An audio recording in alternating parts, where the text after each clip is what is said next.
Hello everyone, अभी हमने section 18 को कंप्लीट किया। अब सेक्शन 19 को हम समझेंगे। सेक्शन 19 जो बात करता है वो बात करता है राइट्स और लायबिलिटी की। जो किसी ऐसे इंसान के राइट और लायबिलिटी जो कि कौन है, जो कि एक थर्ड पर्सन है। वो थर्ड पर्सन कौन है, इसमें हमें यही समझना है।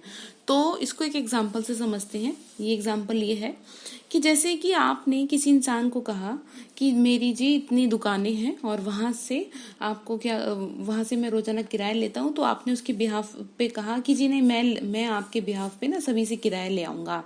तो आपने कहा ठीक है। तो जैसे ही मैं सबसे किराया लेने जाता हूँ तो वहां पर क्या होता है, वहां पर किसी एक पर्सन से मैंने किराया नहीं लिया। आपने कहा कि जी नहीं, मैंने रेंट नहीं लिया।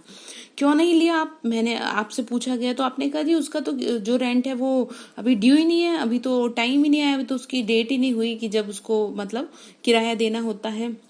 तो हुआ क्या, हुआ ये कि डेट नहीं हुई तो पैसे देने की तो मतलब अभी कोई बात ही नहीं थी, आपने कहा। तो यहाँ पे वो जो दुकानदार है जिससे आपको पैसा लेना था, उसने जो जिससे आपको पैसा लेना था और आपने नहीं लिया, तो यहाँ पर अगर वो कोई बात एडमिट करता है कि हाँ पैसा ड्यू है, समझ रहे ना आप बात, यहाँ पर वो कोई बात एडमिट करता है कि हाँ पैसा ड्यू है, तो ये एडमिसेबल होगा मेरे अगेंस्ट। यानी कि जिसे जो लेने के लिए गया था उसके अगेंस्ट क्या होगा, ये एडमिसेबल होगा, क्योंकि मेरे राइट्स और लायबिलिटी पे डिपेंड है ना। तो मेरी राइट्स और लायबिलिटी पे डिपेंड है, तो उस दुकानदार के ऊपर वो एडमिसेबल होगा। ठीक है, जो भी आपने कहा। तो यहाँ पर बात जो कंक्लूजन निकल के आता है वो ये है कि आपकी बात आपको भेजा था रेंट लेने, और वही बात उसने जिसके पास रेंट लेने भेजा था उसने कहा हाँ ड्यू है, और ड्यू है इतनी बात उसने कही। तो यहाँ पर उसका ये कहना कि हाँ ड्यू है, पैसा देना था, लेकिन क्या है पैसा नहीं लिया गया, तो यहाँ पर वो इस बात को एडमिट करता है।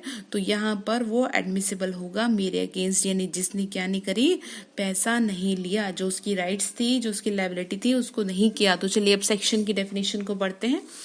सेक्शन की डेफिनेशन में यही लिखा हुआ है, admission by person whose position must be proved as against party to the suit।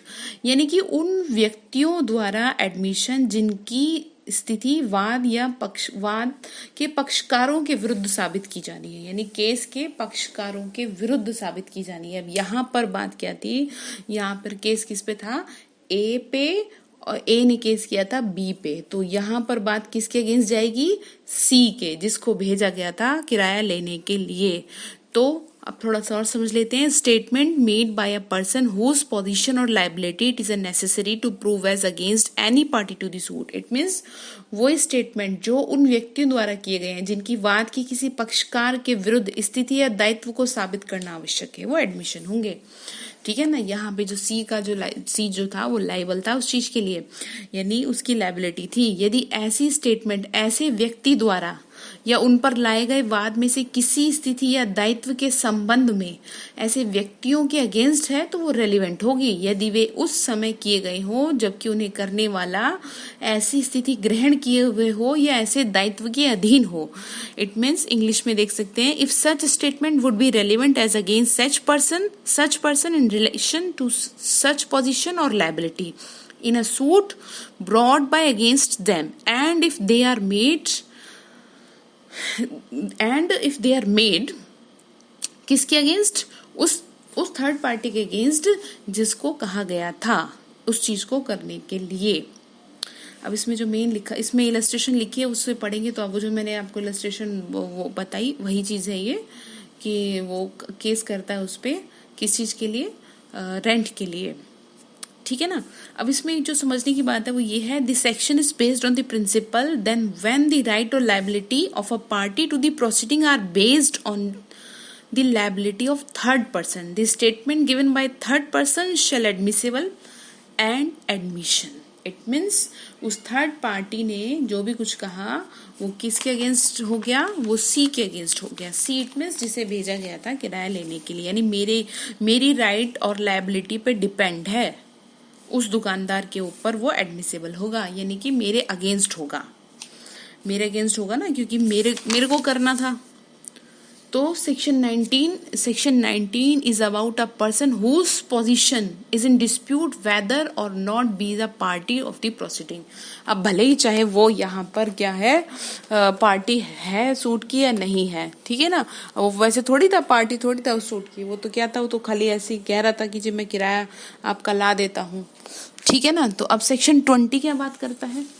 Section 20 आपकी बात करता है किस चीज के बारे में? इसको सबसे पहले ऐसे समझ, जैसे कि अगर कोई किसी व्यक्ति को आपने कुछ किसी ऐसे पर्सन को आपने रेफर कर दी अपनी कोई भी बात, कि आप उसे कहते हो कि जो तू बता दे, मेरे पास टाइम नहीं है ना। या हम ये भी कह सकते हैं कि आपने अपनी कोई ऐसी बात या ऐसी लाइबिलिटी तो नहीं कहेंगे यहाँ पे, अपनी किसी चीज को, अपनी किसी बात को रेफर कर दिया किसी तीसरे व्यक्ति पे कि तुम मेरे बिहाफ पे बोल दो। इसको एग्जाम्पल से समझ लेते हैं कि जैसे मैंने आपको कोई चीज बेची और आपको बोला कि ये एकदम अच्छा है, एकदम परफेक्ट है। तो फिर आपने मुझसे पूछा कि जी ये ठीक तो है ना।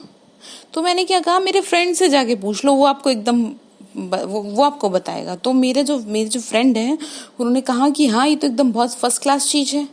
तो ये बात आप यहाँ समझ लो कि ये जो मेरे फ्रेंड ने कहा ना कि हाँ ये एकदम फर्स्ट क्लास है, ये जो बात उसने बोली वो मेरे अगेंस्ट क्या हो गई, एडमिशन होगी, एज एन एडमिशन ट्रीट किया जाएगा उससे, ठीक है ना, मेरे अगेंस्ट होगी, क्योंकि मैंने क्या कहा, उससे पूछ लो। अभी सेक्शन को पढ़ लेते हैं। सेक्शन में यही लिखा हुआ है, admission by person expressly referred to by party to suit, वाद के वे पक्षकार जो अभिव्यक्त रूप से निर्दिष्ट व्यक्तियों द्वारा स्वीकृतियां हैं। इट मीन्स वे कथन जो उन व्यक्तियों द्वारा किए गए हैं जिनको वाद में किसी पक्षकार ने किसी विवादग्रस्त विषय के बारे में जानकारी के लिए क्या किया है, एक्सप्रेसली बताया है, वो कन्फेशन है। इसमें ये एग्जाम्पल लिखा है घोड़े वाला, कि क्वेश्चन ये है कि क्या ए द्वारा बेचा गया घोड़ा अच्छा है। तो जो बी पूछता है कि क्या ये, तो बी ने ए ने बोला कि तुम क्या है सी से जाके पूछ लो, वो इसके बारे में ज्यादा अच्छे से जानता है। तो यहाँ पे मुद्दा ये उठता है कि जो सी ने बताया ना, तो वो आपके अगेंस्ट क्या होगा, एडमिसिबल होगा, एडमिशन होगा वो।